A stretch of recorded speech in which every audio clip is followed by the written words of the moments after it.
Can you go ahead and talk? Go ahead and talk. Can you hear me? Hey, let me try one more thing. Dina. Because she's in. Try again here. Try again here. How about now? Okay, we're gonna have to turn it up, but I don't know. Yeah. The room and try. The room and try. How you doing? How are you?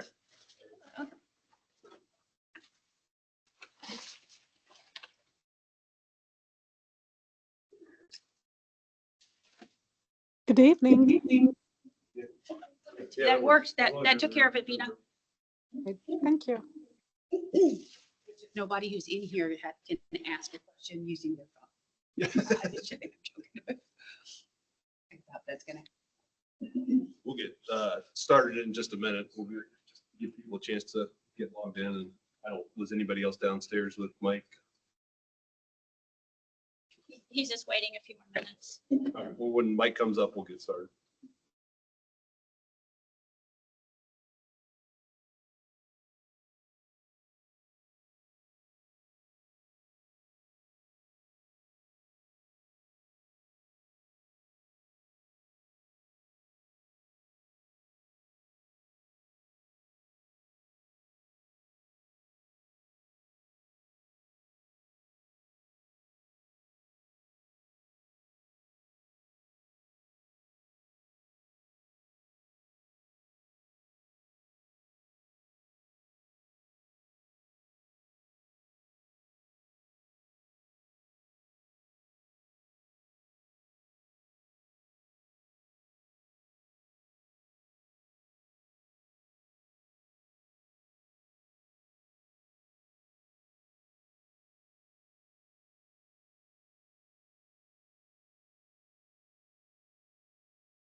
All right.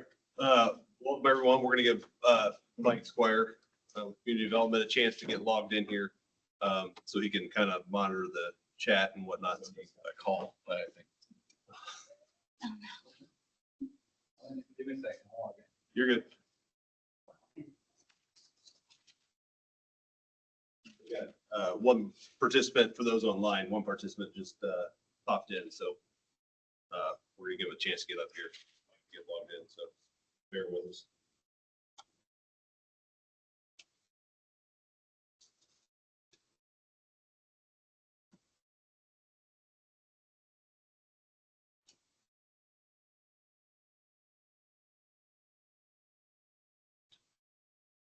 Can I get a confirmation from those online that you see the Dayton Safety Action Plan on the screen?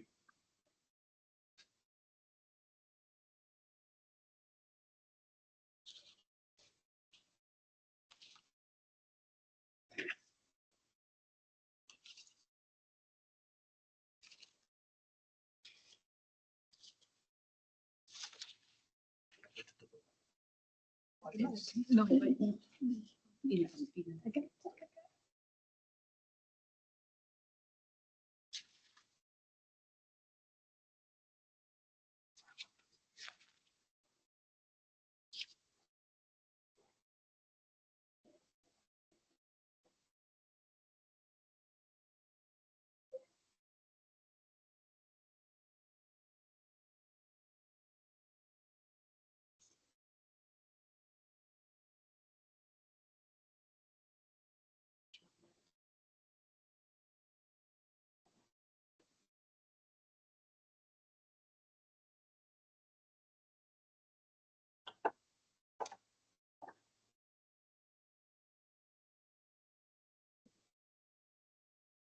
What do you want me to do? Give me a log. Yeah, just sign into the meeting and then so you can monitor the chat. Okay, I got you. Questions from the suite.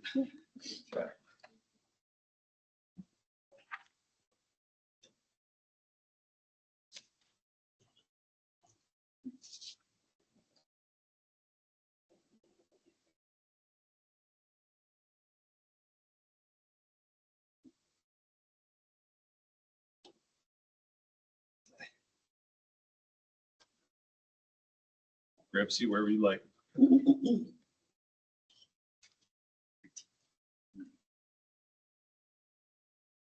All right.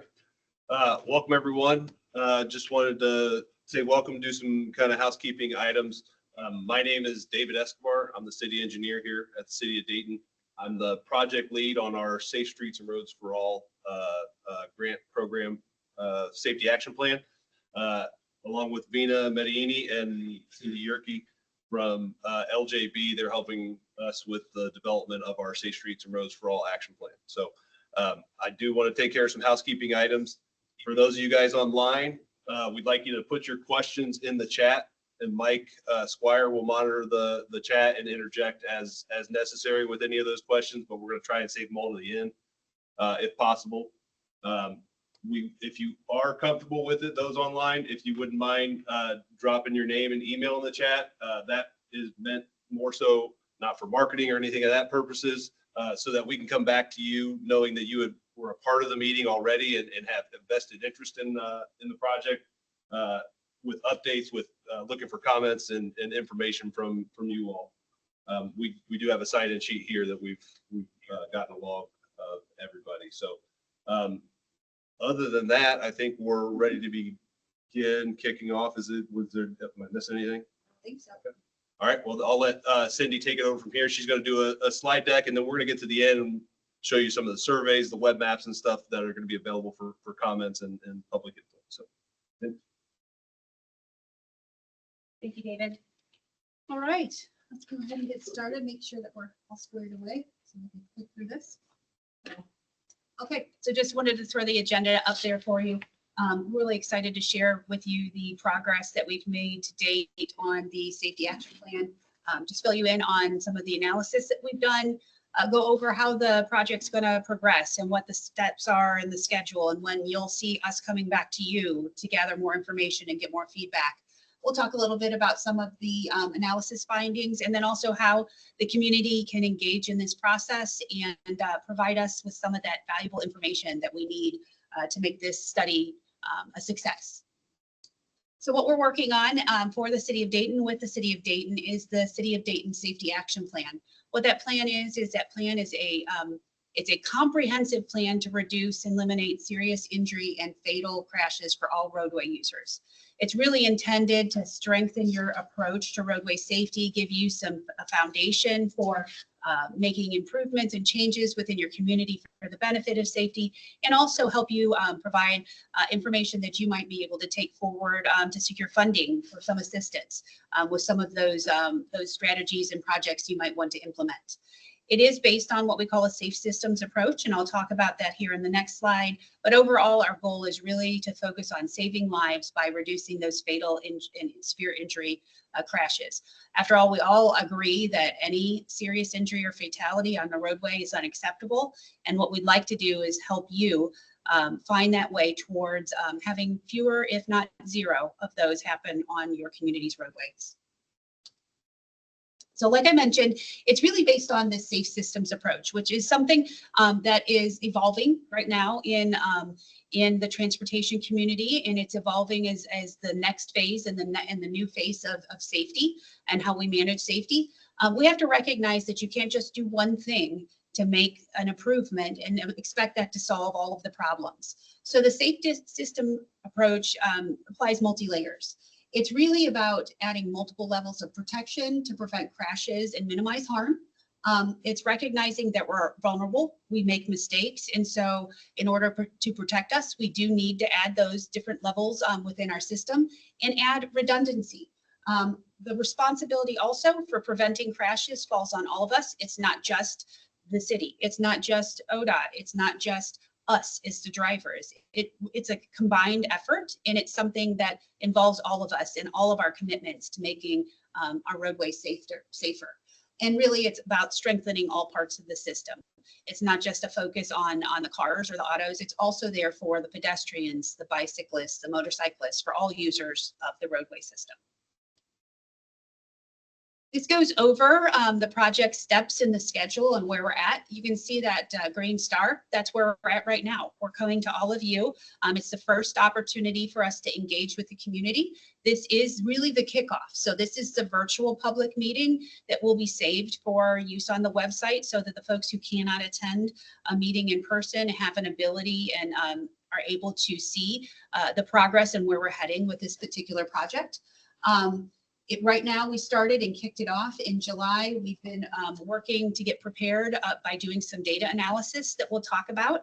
And also, we're going to be going back to the public over the next month or two in person. So like I mentioned, this is really the kickoff to that public involvement process. And we're looking forward to hearing from you about some of the concerns and issues that you see within your community. Ultimately, our goal is to wrap it up by close to August 2025 or sooner. That allows us to tee up the City of Dayton to take this to the next step, which hopefully is pursuing some additional funding to implement some of the recommendations that come out of this study. What did we do to date? We've been focused on the road safety condition analysis. A good, strong foundation and a good understanding of why we're here is critical for us to make sure that we understand the issues, what we're aiming for in terms of solutions, and so that we can identify and create a plan that works for your community. We've done 4 different types of analysis to date. We prepared some summary crash analysis, which we'll go over today, which really talks about what are the overall trends and why are we doing this for the City of Dayton. We have also worked on identifying a draft high injury network. What that higher injury network does is it presents where the crashes are occurring. And even more so, importantly, where we could invest in potentially infrastructure or other strategy solutions that would have the greatest impact on reducing fatal and severe injury crashes across the roadway network. We also recognize, though, that where a crash happens isn't the only part of the puzzle. What we need to understand is also where there's risk out on the roadway system. There are certain types of crashes, pedestrians and bicyclists, that aren't all that frequent, but yet when they happen, they're very, very severe. So how do we understand where crashes like that might happen on your system? We perform a high risk network evaluation and we identify those locations where risk exists, not just where crashes are happening. And then also a key part of this particular program is the equity analysis. What we want to make sure that we do with this study is make sure that we're understanding who is disproportionately impacted and we're identifying solutions to address those parts of the community. That's very, very important, whether it be historically that investments have not been made in those areas, or perhaps there are some areas where people aren't using the modes of transportation because they're concerned about the safety on their roadways. These are going to fall into and hopefully be revealed through this combination of these analyses. And definitely the emphasis on equity is going to help us identify those locations that need the assistance the most. Why are we doing this?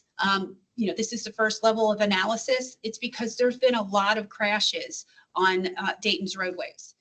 From 2019 to 2023, there were 684 crashes where a person was either fatally or seriously injured on a Dayton roadway. That's really critical, and that's very important that we focus this plan and the efforts of this plan on addressing those and reducing those. What we'd love to see is zero, but we need to see some progress in movement towards fewer crashes of that type on your roadway system. There were 464 of those that involved a vehicle-to-vehicle crash. Yes? Could you define a Dayton roadway? Are you talking about surface streets? Or are you talking about state routes, highways? I just want to make sure I understand what this data is telling me. Within the city of Dayton. All of them. Okay. Yes, all the roadways within the city of Dayton. Yes. It does not include like freeways like your I-75 or US 35. Yes. It does not include. Does not include The freeway. Yes, those are addressed by ODOT. So the intention of this program is not to hit what ODOT normally hits. It's to tackle the issues within your community. So I apologize, I did misspeak. But yes, the ramps and the ramp intersections, because those tie into your community streets. Yes, but we assume that ODOT's going to be covering those freeway. Definitely, we want to hear from you if you're having issues with areas within ODOT's network, and we're going to be happy to pass that along to ODOT. But the intent of this study is really to focus on Dayton roadways. We also had 112 crashes with pedestrians, 83 with motorcyclists, and 25 crashes with bicyclists. So again, if you think back to what I mentioned about that high risk network, in the scheme of things, in the total number of crashes, by the time you get to bicyclists, you're in a situation where you're not getting all that many crashes. But if we're going to identify comprehensive solutions, we're going to have to investigate not only where the crashes are happening, but the risk for crashes, and this process allows us to do that. Here you'll see it's crash severity by mode, which is basically an evaluation of each of the different primary modes that I mentioned previously, and it shows the relationship within those of the different types and severities of crashes. If you think about the fact that maybe green is good, when you're looking at this, you can see that for motorists, there's a lot more green. And by all means, don't get me wrong, the stuff that's in the black, purple, orange, and yellow, those are very, very serious for what's going on the roadway system. But what this shows you is the disproportionate impact from a percentage or a proportional basis for the other modes as compared to motorists. That's why having a comprehensive plan that addresses not only the vehicle to vehicle or the crashes that involve vehicles is critical. It's also critical that we look at the impact on all road users. This is also talks to the road user behavior. Something that's pretty significant that you can see here is of the behavior or the road user types. So we have both distracted drivers, young drivers, and we also have different behaviors. It was surprising to me that the highest proportion of crashes were attributable to those involving younger drivers. That's pretty significant. That's going to help us identify the right solutions for your community. But there's still significant number of crashes involving speeding, alcohol, drug, and distracted drivers. But we know that our efforts, oftentimes these overlap, but we also need to make sure that we're really paying attention to those strategies that help us address those crashes with the younger drivers. So I'll talk a little bit about our high injury network and then we'll show you where we're at. Again, right now, these are all draft because the whole point of coming to you as the community is to find out, are our conclusions, is what we're seeing in the data making sense?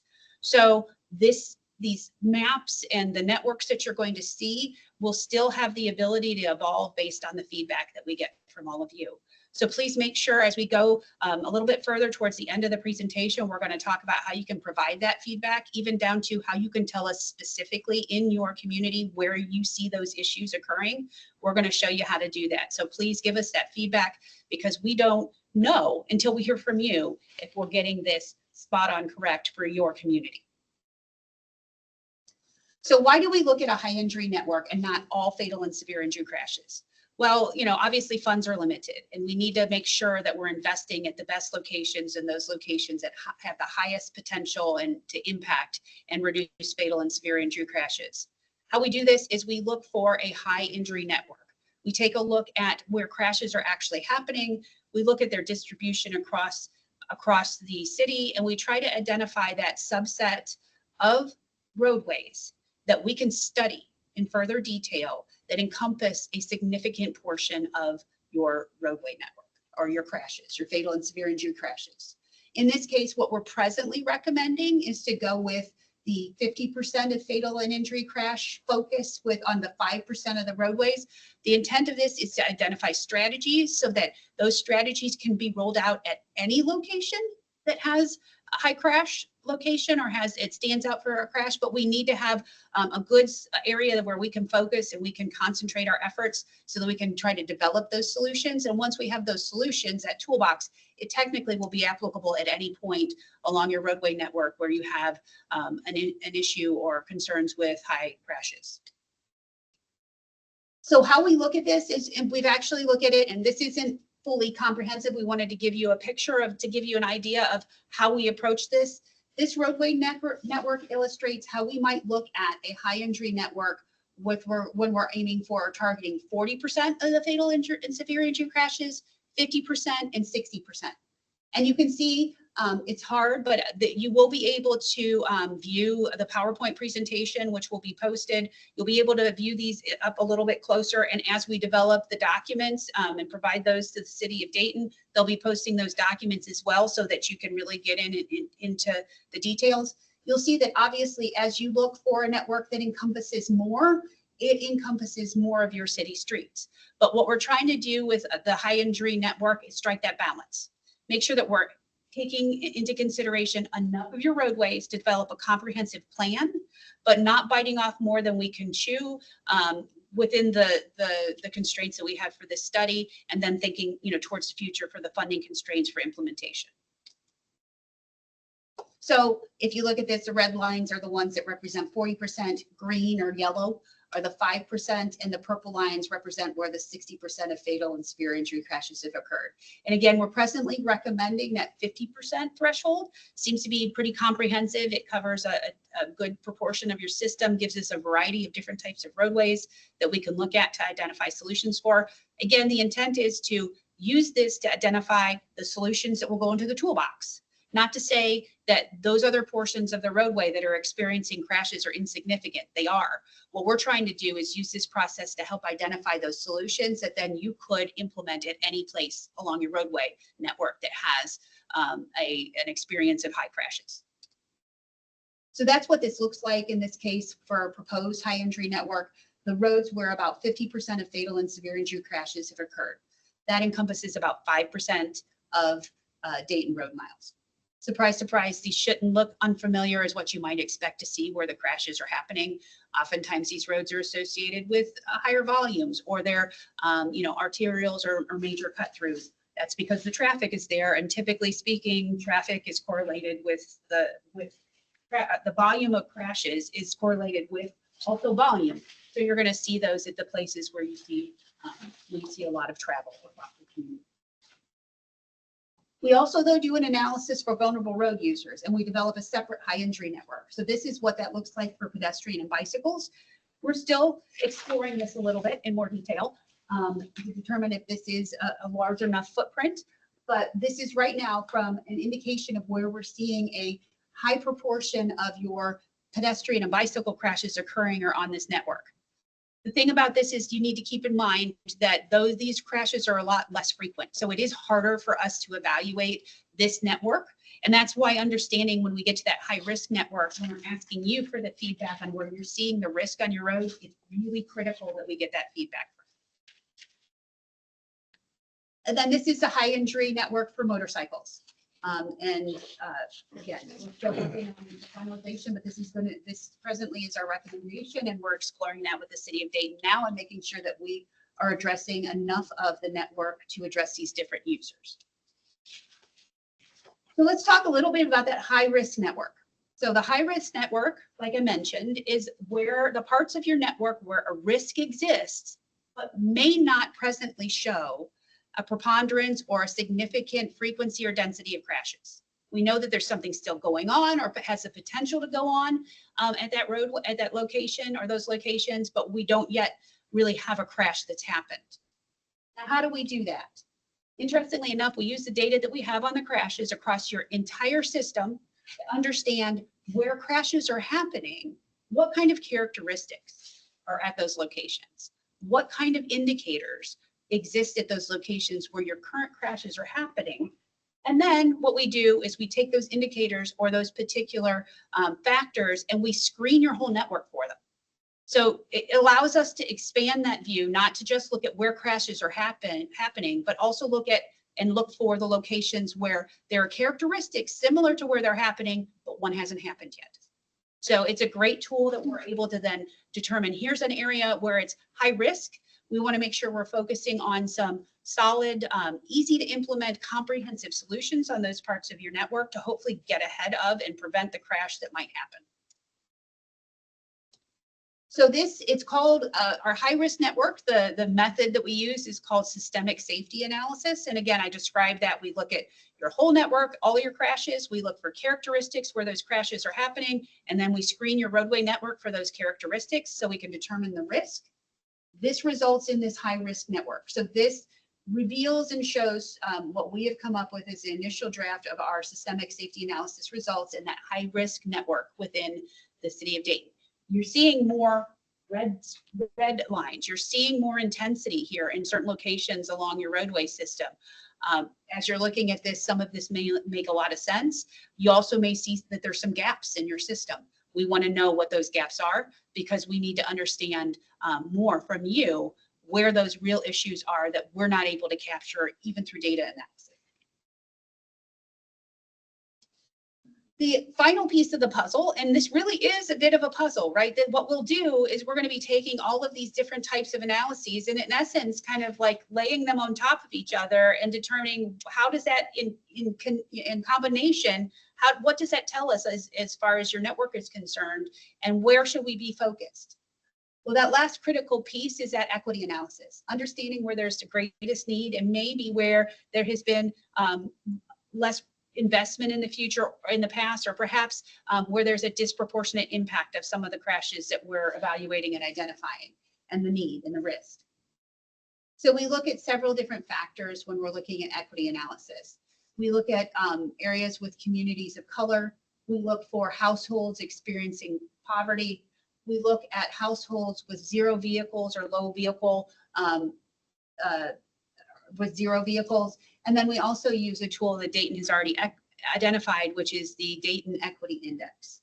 We use all of these to help us develop kind of a combined assessment of your community so that we can identify those areas of greatest need. So this is the composite equity need, using all four of those factors where you can see by intensity, that's indicating those are areas of greater need. Now there will be some areas that we miss. They could be within an area that is not very densely populated, but has some very specific locations where there are high density of the types of populations that might be underserved. We know that we might miss some of this when we're not getting the data. So we want to hear that from you if you see anything that just doesn't make sense when you're looking at this. But when you combine all this together and you combine that equity composite plus the high injury network and the high risk network, it allows us to get a really good complete picture of where those areas are of greatest need, both from the crash risk, the crash experience, and from the equity perspective, we're able to overlay those all together, which will allow us, when we go and make some recommendations for the next step and maybe prioritization of the implementation of some of our recommendations, this will allow us to make some recommendations and allow Dayton to understand better where they should be considering rolling out some of those improvements sooner within that implementation timeline. And then again, well, I think I went the wrong direction. Let me just double check. I did go the wrong direction. Sorry about that. So that kind of covers where we're at to date. I kind of have touched on what we're looking for from all of you, but I'm going to go into that a little bit more detail as to how you can give us that feedback and that valuable information that we need. So next steps, we're going to have a couple, 1 or 2 in-person public meetings. We'll be working with the city of Dayton. They'll be coordinating those and they'll be identifying how and when they're going to have those meetings. We definitely encourage everybody who has been participating today in the online virtual meeting to please attend and in person if you can. Right now, by being the first people that are attending, you are the champions of this. You are going to be those folks that can go out and tell the community about this really amazing initiative that the city of Dayton is taking to improve safety on their roadways within their communities. And you can be that voice to let people know that this is going on.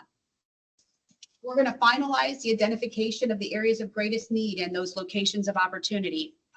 I like to think about those locations where there's crashes and risk as being, those are the areas of opportunity where we can invest and make investments that can improve safety on your roadway system. We're going to identify solutions via projects and strategies for a combination of options. We're not just going to focus on building concrete projects in terms of engineering. We're going to be focusing on a broad range that's all encompassing. If you think about that safe systems, we need to establish multiple levels, redundancy within this process to make sure there's checks and balances and there's ways we can catch. If somebody does get in an accident or gets in a crash, we make sure that they have access to emergency services and it's speedy, it's prompt, those types of things.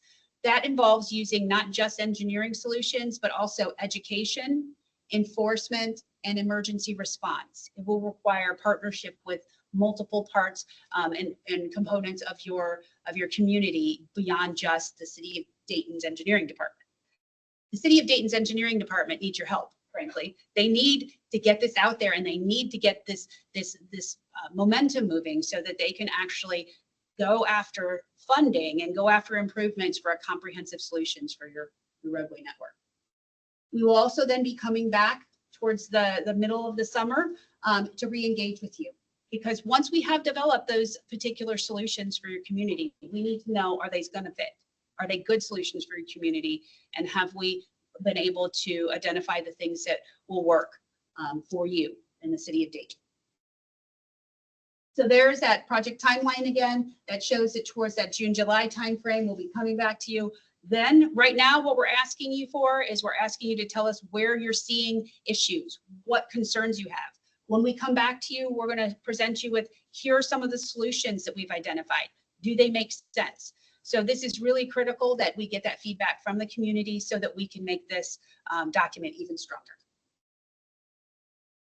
How can you help? I mentioned already, by attending, you're already champions, right? You're already saying that you're passionate about this and you're committed and you want to know more about how we can make these things happen and how we can affect change and improve safety on your roadways. So spread the word in your communities. Encourage engagement. Please let people know that this is ongoing and that there will be more opportunities for them to engage, and please ask them to engage. Now, this particular meeting is being recorded and will be on Dayton's website. So if you do have other members, members of your community that maybe can't get to the virtual or the in-person public meetings, please encourage them to participate or to go and review and look at the online recording of it. And then there's going to be opportunities that they'll still be able to provide input. There is a City of Dayton Safe Streets and Roadways for All webpage. We have that webpage up above, but we're going to show you in a little bit how to access that. And then we also have a dedicated email address and also a phone line that you can provide your feedback and input and guidance. on issues, excuse me. So right now, what I'm going to do is I'm going to go over and we're going to present a little video here for you that will tell you how you, as members of the community, can access not only a survey, but also a web map that allows you to provide that feedback and that input on your roadway system. A short overview of how to provide feedback for the Dayton Safety Action Plan, Safe Streets and Roads for All. First, you will start by navigating to the City of Dayton website. The Safe Streets and Roads for All webpage can be found by selecting the Government tab, and then from the menu selecting Public Works. Once on the Public Works page, you will scroll down and select Civil Engineering from the menu in the blue bar on the left side of the page, then open the Civil Engineering page. From the Civil Engineering page, you will similarly be able to access the Safe Streets and Roads for All webpage from the menu in the blue bar on the side of the page. Once you're there, scroll down to the section titled What's Next. In this section, you'll find two important ways to share your feedback. The first is an interactive way. If you link to the web, so you like students and add your comments. This is a great way to share your thoughts about specific areas that could benefit from safety improvements. The public survey. Will take you to a forum where you can answer questions and share personal opinion. The survey is quick and easy, and it helps the city of Dayton understand your concerns and get ideas for improving safety. Please note that navigating to the page on a mobile device is best if the device will be taken horizontally to show the page in landscape view. The feedback is essential for making Dayton streets safer for everyone. Taking the time to help shape a safer future for our community.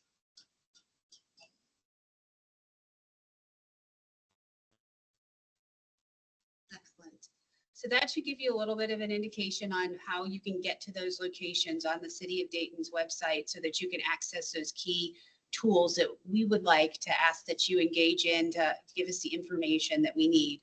At a minimum, please, we encourage you to participate in the survey. It is something that should take you no more than 5 minutes. You should be able to answer those questions rather quickly, and it gives us a lot of valuable information about your highest areas of concern and what you think should be done within the city in terms of improving safety.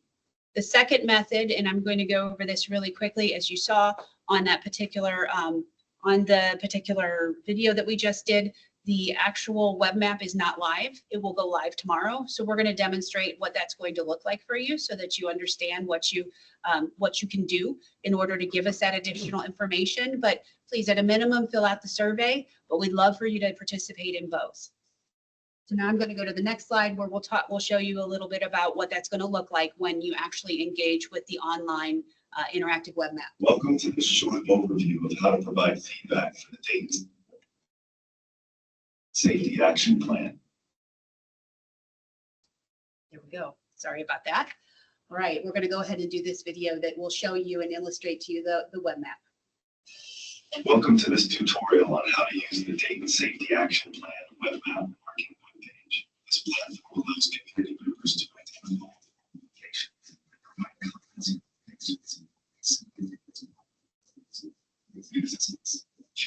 this or to identify locations of opportunity. Safety for all owners. This is important for select users such as motorcyclists and pedestrians.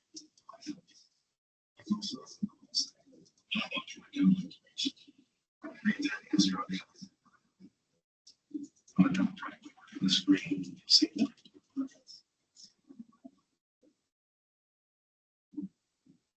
those directions on the during the stack layer.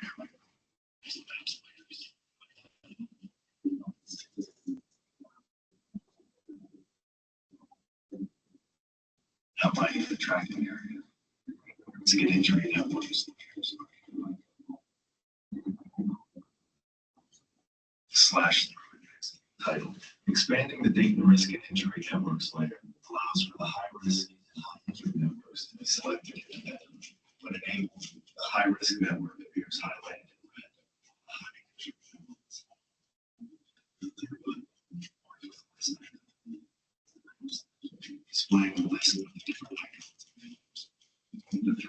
buttons, and to the right of the word editor is a one icon that features 4 small squares. This button controls the map's base map or background layer. Through this, you can change the map background to various views.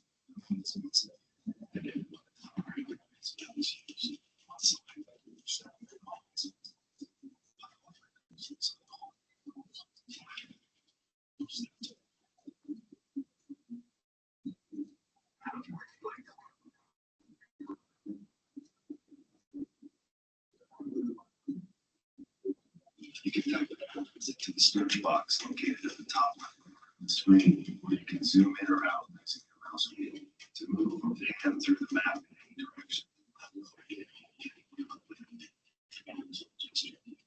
Please note that the instructions are identified. In or out can be accomplished by using 2 fingers, pitching in and out to zoom in and out on the web page. To move or pan in any direction can be accomplished by placing a moving object on the map and moving the image in the desired direction. Once you find where you would like to place a pen, use the end where located on the right hand side.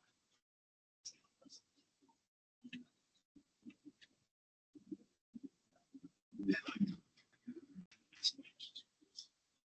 header will then change to reflect the selection. Use the right path and along the path you'd like to mark by selecting the begin and end of each section. Every time you click the left mouse button, the line will point to the line, so you can make the line follow the turns. When your path is complete, double click the finish your path to discard the countdown.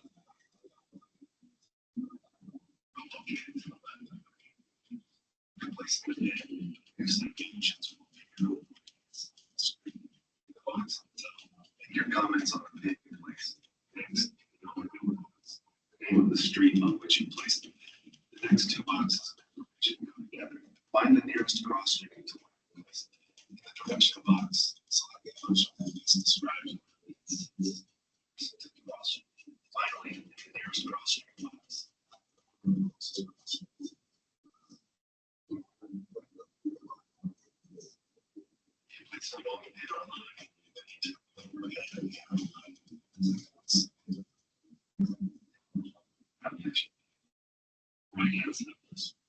See the information you previously added any other fields. Information. If you want to. 3. If you notice that there's already a lot of section. To proceed by placing your own marker. This helps us train multiple movements.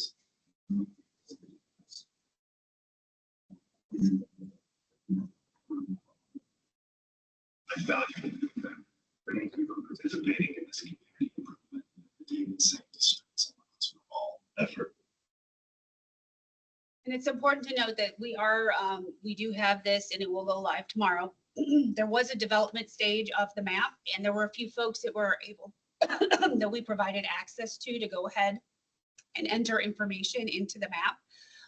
Rest assured, if you are one of those individuals, your information has been recorded, but because we changed slightly the format, we have pulled those off and saved those separately because our new revisions to how we are designating paths and points have changed a little bit, and those previous, I guess, the way those looked aren't compatible necessarily with the current view. However, again, rest assured your comments have been received. The other thing that could potentially happen is, depending upon, hopefully, we get a ton of input. We see a lot of spots all over the page. We see a lot of lines written everywhere. If the map does get too cluttered, we may screen out some of those and save them so that it allows the roadways to be visible. We ask that even if you see somebody has entered a point, we need you to enter another point if you think that that is an area of concern. That helps us strengthen those arguments and understand where the greatest needs are. So again, if you come in to tomorrow and then you come back in 2 weeks and you don't see what's been entered, as long as you've clicked on that save, you're good to go. You're more than welcome to verify and validate with us that is still there, but we're saving all of that data. In fact, once you do that, this data doesn't go away. It stays here until we save it someplace. And when we save it, then we will have that data. Yes. As you wipe data off of it, isn't there the possibility of duplicating the data? Somebody doesn't remember if they've entered something in a spot. There is, and we're going to add a note to this, to the map, to indicate that if you've already entered your data and you've hit accept, you're good to go. If we have duplicate data, we have duplicate data. That, I guess it's a small risk overall if we have a few folks that come in and do that, and that's perfectly fine. We are able to understand that and see what that is. And it could be that you put some data in there and you're like 3 weeks later, you know what, I want to extend the length of that section that I marked up. Go ahead, go back in and enter it again. And that way we have that information, because that information is very, very important.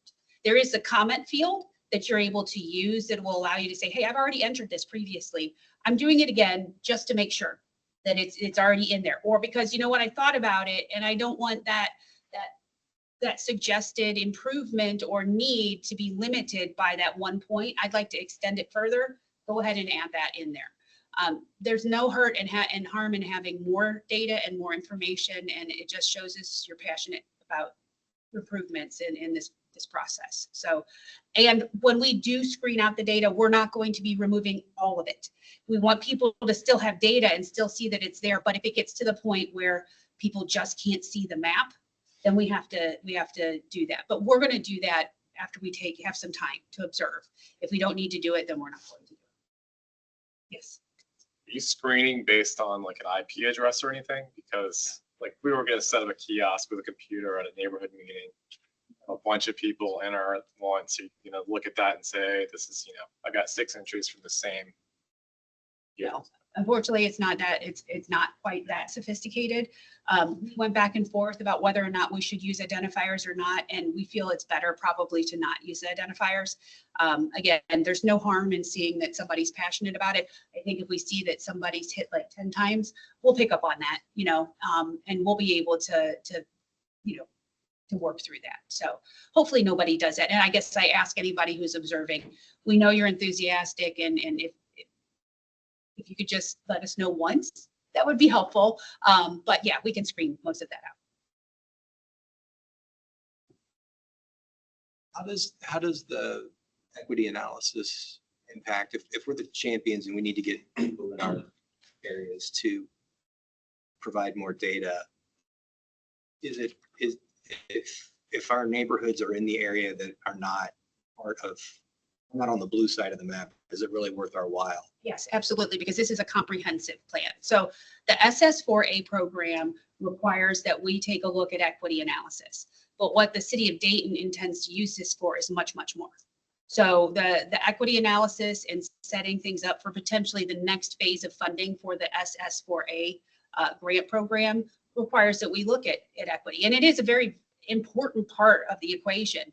But there's also other funding mechanisms, under other places where we can obtain support. And so it is absolutely worth the while because some of these improvements and some of these things won't fall in those areas, but are still very legitimate and valid. And they will be fundable, and they will be things that can be made in terms of improvements on your roadway system. You might see, for example, the highest location of crash frequency is not under one of those. That's still going to be something that definitely is a worthwhile investment in making improvements at. Yeah, motorcycles, bicycles, and pedestrians were all east side. Yes. It's hard to imagine that wouldn't be addressed. Yeah, and it will be, because there could very well be that the reasons why those don't exist on the other side is everybody's afraid to walk or ride their bike or be on their motorcycle in some of those areas, meaning their streets may not be, may have a need for a repair, or there may be a lot of traffic that's making them nervous about driving through those areas. We don't know why that those are on one side and the equity imbalance. We can only make some, guesses at that, and because the data only takes us so far. So the intent is for this to be a comprehensive plan that addresses all aspects of the city. Dayton.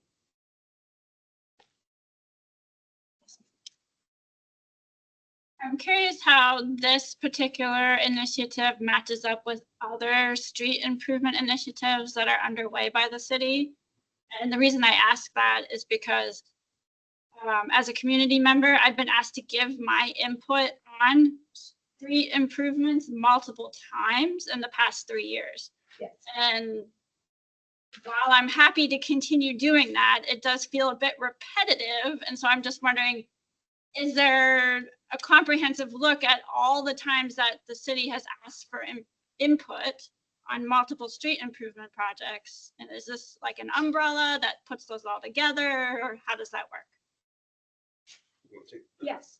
I think it's a partnership across, because we hear you. We feel the planning to death kind of feel, we've been going out with everything. A lot of some of the ones like, we could say like a East 3rd Street or something of that nature, bicycle, that would be kind of separate from this Safe Streets and Roads for All action plan, because that's already down the path of implementation. So that's its own project in itself. This is kind of forward looking and would, for instance, partner with an active transportation plan. So, we want to implement these active transportation projects. How do we make it safer for everyone to use this infrastructure and not feel unsafe? So, there is a partnership with all of this, and there is a movement to kind of get this all implemented. But it's kind of a togetherness, Yeah. holding hands as it goes. So. And it's definitely a tool. So what you'll see come out of the plan are a couple different ways it can be approached in terms of implementation.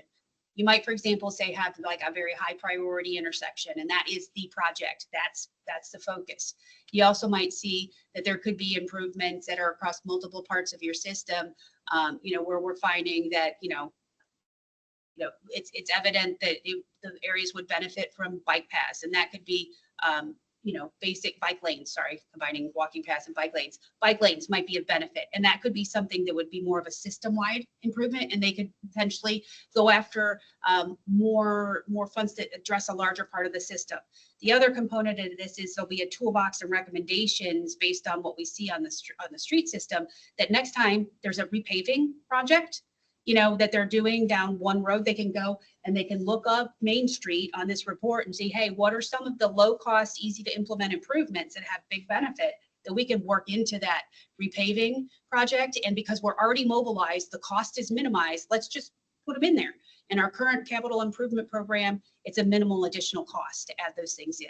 So it's intended, that goes back to why do we do this, and why is it important that everybody comment everywhere? It's because there's a lot of different ways that this report, being comprehensive, can be used. Righty, thank you for all those great. Do you have anything in the chat, Mike? Welcome to this too. But move to the next one. There we go. Okay, so really quickly, we'll go through the chat, but just so you know that this is the webpage, the QR code for the webpage. We're going to spend some time on questions and answers, and then I think David's going to wrap us up for the evening. So, well, actually, we have it out of order, but let's do questions and answers first, and then David can do the. Nothing online. Most people online want to put in a question now. There's none online? Okay, very good. Okay, well, then you want to. Anybody else in person here? Yeah. Just from my understanding, you received dates too. Yeah. Was there an event or something that precursed the motion to enact a safety action plan? I know this mentioned that there's been several different initiatives for a road safety plan like this, but is there a specific thing that moved the city of Dayton to get the funding for this federal program? So there's other planning projects that have been in place that we've gone out to the community for. There's the what is it, UDA? What does that stand for? Sinuses. Yeah, it's the neighborhood plans that we put together. There's the active transportation plan. There's been several other plans that were referenced previously.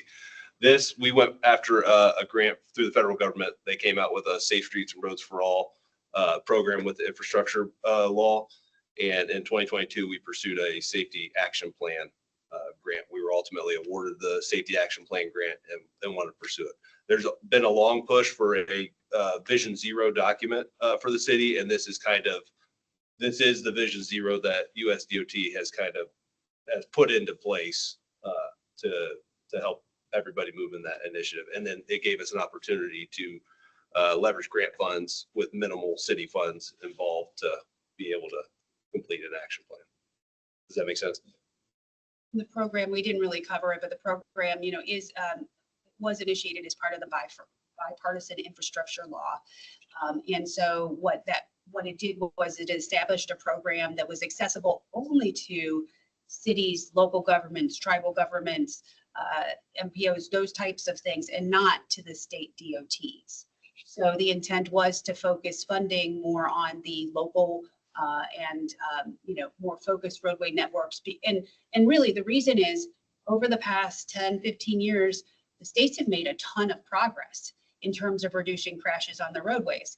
If we want to still continue to see that trend improve, we've got to invest more on the local roadway side, because that's where some of the most severe crashes are presently happening.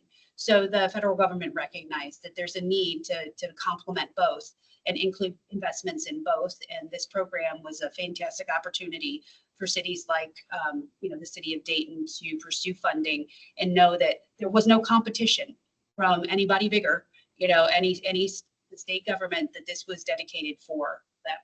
So there are two phases. There is the planning and demonstration grant. This is funded under the planning and demonstration grant. There is a second phase that cities and agencies can apply for. It's the implementation grants. And so I am confident that that is what Dayton is wanting to do, is once we have this report complete, is to take some of the highest priority recommendations and pursue funding under the implementation grant side of this program. I thought I saw that there was an executive order that was limiting the spending for even what had been approved previously in that bipartisan bill. Correct. How's that going to impact any of this? Yeah, and we're going to continue with the plan. We reached out to the local FHWA representative who we worked through for this grant and administration. FHWA. Oh, sorry, Federal Highway Administration. To see how that does affect us. I mean, regardless, we're moving forward with the plan. We've already got our contract in place and are down the path. It's going to come down to reimbursement from the federal government for the grant. So I feel This one though, right? But correct. The implementation. No. For the implementation, that's a whole nother question. Because the infrastructure bill was to 25. So after that, it's just all up in the air now. Oftentimes, I mean, there's only been about maybe a third to a half of the allocation currently dedicated that's been awarded. There's still a lot of funding here. Oftentimes when administrations change, they pause for a bit so they can evaluate it. That doesn't necessarily mean it's going to go away. It means that they want to determine, is this the right way to continue this investment?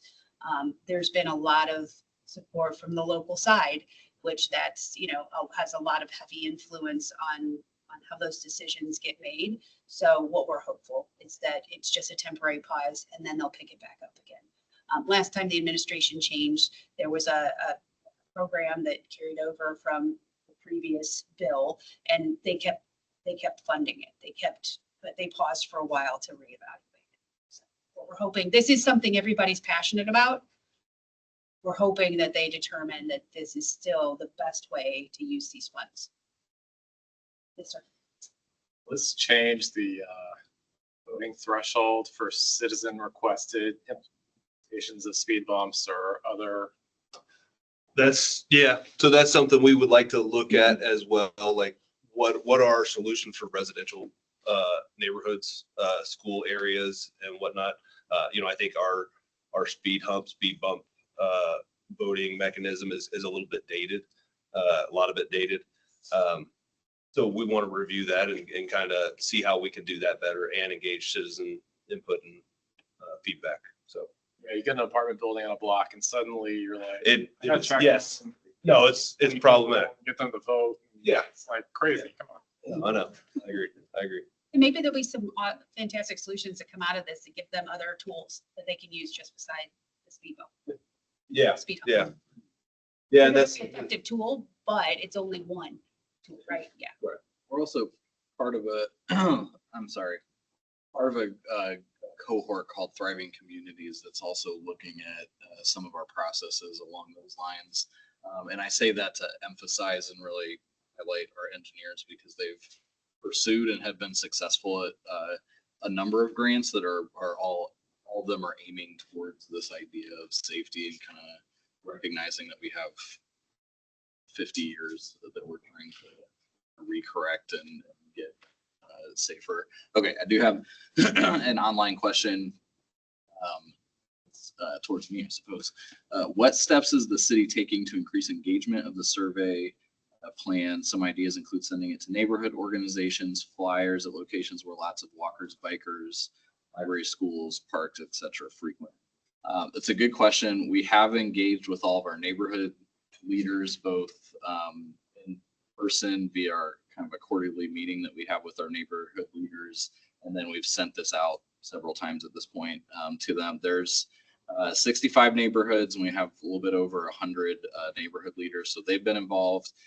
We sent this out to everybody that we had contact information for that was involved in the active transportation plan. So we'll continue to disseminate that way. I think we did a press release. We've put stuff out through public affairs. Honestly, UD was an interesting probably gap that we need to look at and really consider. Have some connections there so we can work through that. But yeah, I hear you. So we have, if you're not familiar, the city has a community engagement division. That's my group. And so we'll be looking to get this information out when we set the public meeting dates. We'll put that out. And I think all the suggestions you made, Will, as far as locations and stuff are really good. We'll be putting out like home cards and stuff with a QR code and things of that nature, posters and stuff.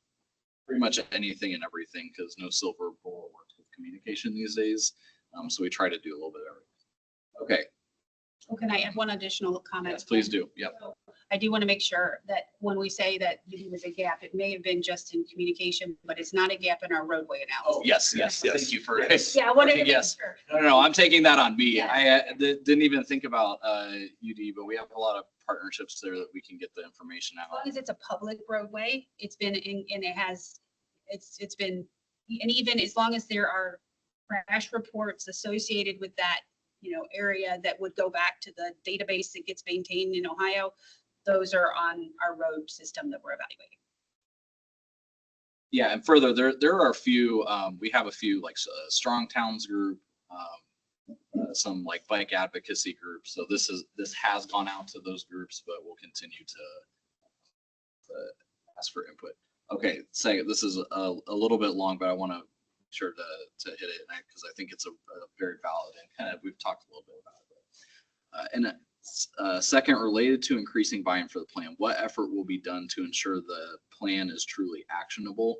It's hard to get people to share concerns if they don't feel listened to or that their contribution will make a change. I know with other plans like the active transportation plan, the plan looks great, but it's not always followed, which brings into question the effort spent making the plan.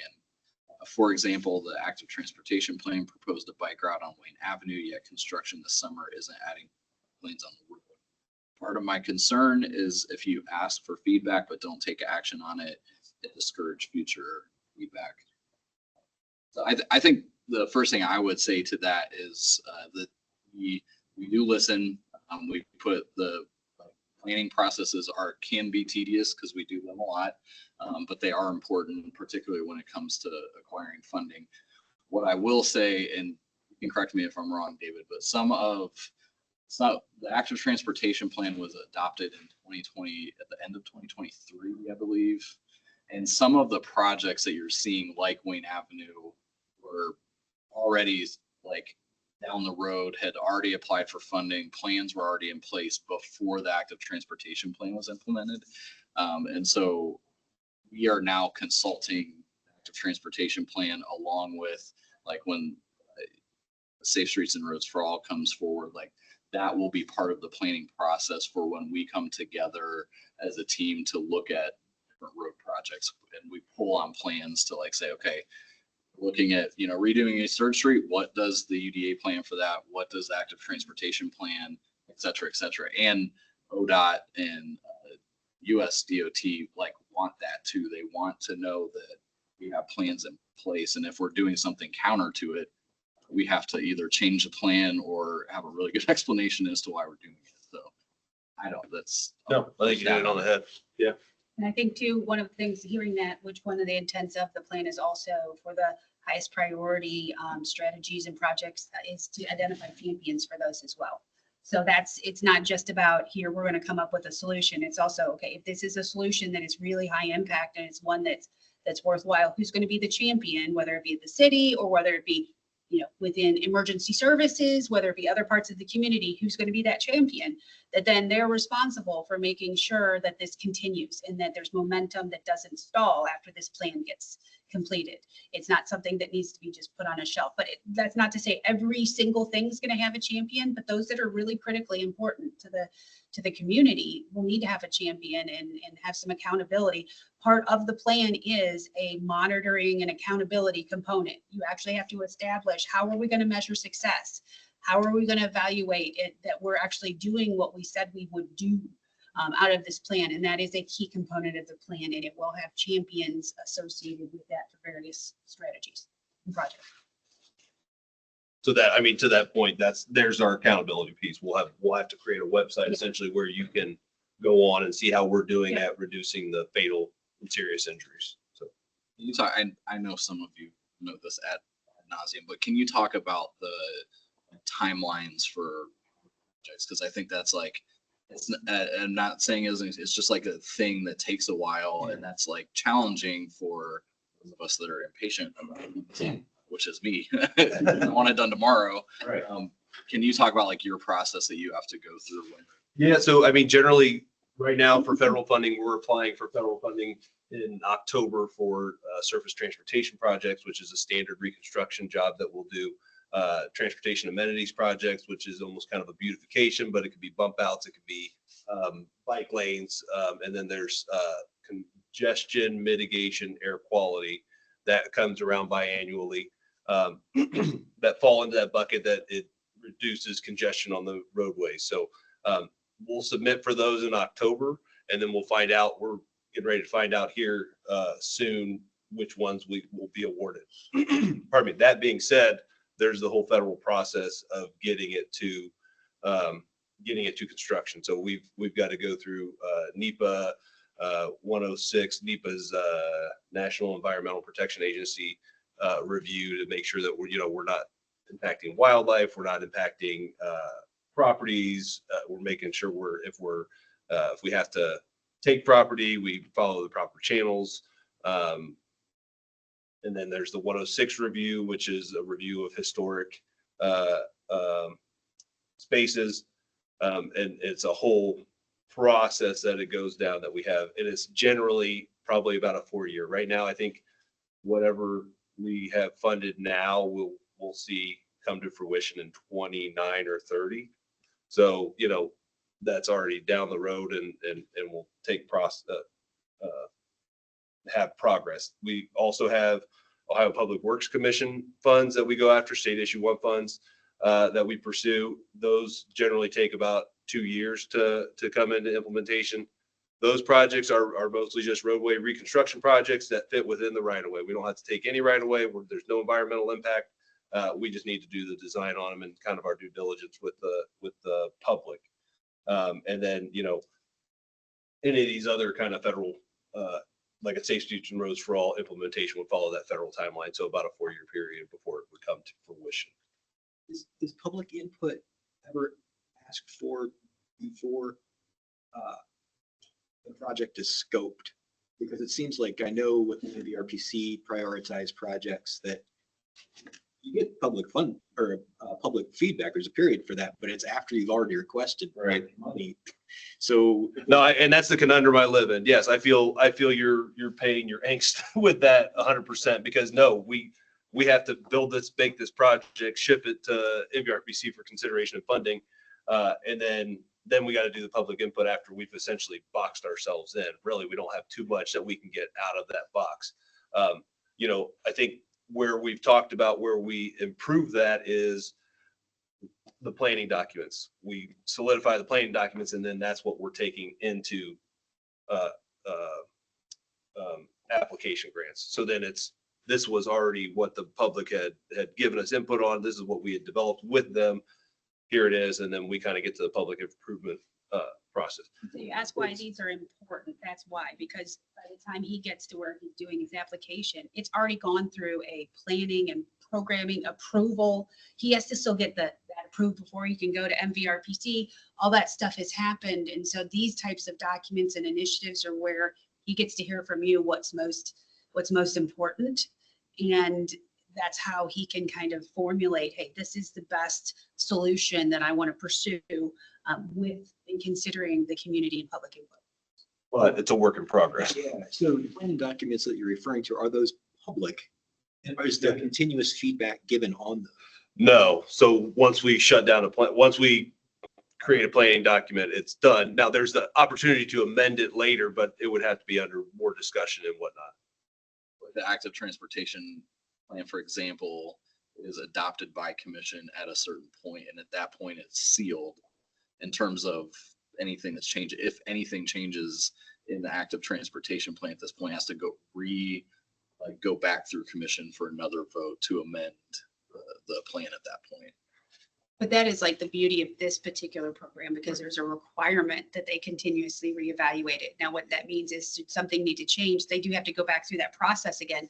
But there's an accountability piece that the federal government is working into this, saying, hey, you need to measure, you need to determine and measure, are you making progress? If you're not, you need to find out why. And then you need to step back and say, okay, maybe we need to think about this again. And that's part of that accountability piece. And if, like, for example, if you don't do that, then guess what? Next time you ask for money, you're probably not going to get any, right? You know, and that's the beauty of this particular program. And some other programs have that accountability and that continuous process improvement piece. But the city of Dayton has limited funding. And so if they've done a really great job on one particular planning document, they have to weigh, do we continuously reevaluate this particular topic, or are there other things that we need to also invest in that are equally, if not more important, because we have a very sound document that we've already developed. Now, you will get the opportunity for public comment when one of those projects that comes out of that plan then goes to that next stage where he's talking about the NEPA. The National Environmental Protection Agency policy requires, in many cases, not all cases, but in many cases, that there is a public involvement component as you develop the design, like the preliminary design. So that's when you get that other opportunity to weigh in and say, yeah, you got it, but not quite. You know, we need, and if the outcry is large enough, it can stall things as part of that process, which we don't want. We don't want that to happen. I don't think you're going to get large public outcry for something called NEPA. Yeah. Nobody knows what that is. No, I understand. Yeah.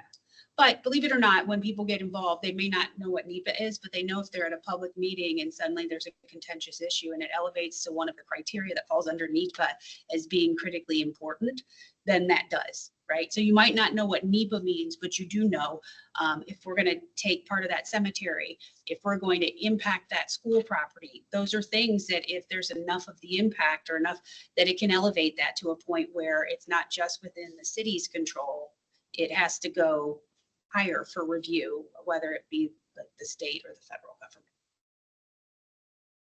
But what we hope, and what Dayton always tries to do, is make sure that they're addressing those things and that they don't become issues. But there's always a balance. There's trade-offs, right? You know, I mean, we all want no crashes on our roadways. I'm going to go back to this. But the cost of that would be astronomical. So we have to think about, okay, what are the trade-offs? What are we willing to compromise on to make some progress? Yeah, but hearing in those like in fatalities. Absolutely. Absolutely. Yeah. Metric. We are, and It's a it, dark one, yeah. it's one of the most important metrics that you can. But for example, if you can invest so much money on 5 projects versus so much money on 1 project, you've got to think about those different things, and they may impact the number of lives saved, but you may be able to make a much bigger impact by, you know, spreading that money. So nobody's saying that lives aren't number one, but we are saying we don't have unlimited pocketbooks, and there's a lot of important things out there as well. Lives are important, but those, you know, there are historical, you know, archaeological sites. There are all kinds of things that are very, very critical that as part of a community as a whole, are essential that we make sure that we're balancing those things. And I'm a traffic safety expert. I want everybody's life safe, but I also recognize that I also know I want to make sure as many lives are saved as possible. So we've got to make some compromises. Any other questions on that? No, I guess I would, Will, to come back to your comment, I hear you. And I think that's an important piece. I think some of that's communication that admittedly we miss on sometimes because we are doing safety projects all over the city, but it's, you know, if you don't go over to Gettysburg, for example, or you don't go to Philadelphia or where, you know, wherever we've done a safety improvement in particular, you might not see that. You might not see where your where that feedback has come into play. It does matter. I think there's communication opportunity. So I wanted to make sure I said that. Hopefully you didn't hear that we were sidestepping your question and comment, because I think it's really valid. And there's shorter term things that we can probably be doing too. So that's the purpose of this. Will is typing. Oh, geez. All good. Okay. All right. Good. Yeah, Will's good. Thank you. Thank you, Will. Appreciate it. Yeah, I don't have much for closing remarks.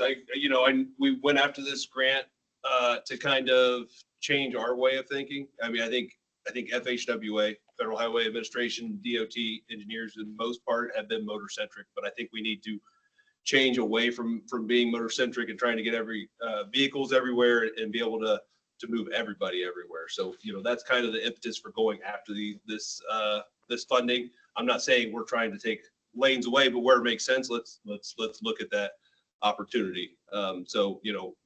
Cyclists, motorcycles, pedestrians, those mobility impaired, we're looking at them all because, we've got it across the board here within the city limits. So I appreciate you guys being in attendance. I appreciate you guys making the effort to spread the word. We'll continue to push the message out. Any help we can get from you guys and the community. As Mike said, when his group's going out, we're going to send them out with QR codes to hopefully scan and swipe. We're going to look at other methods because some of our elderly population aren't going to use a QR code. They're going to want the paper and pen, and we can appreciate that because we need their input as well. I mean, senior mobility is an issue also. So we want to hit the entire gamut. So again, there are some paper copies of the survey or input form. Not the survey, Not the survey, it's input form. copies if you want to give written comments. Or if you want to share it with folks in your community that maybe aren't going to be the ones that are so keen on getting online. With that, I appreciate everybody coming out and have a good evening. Thank you very much.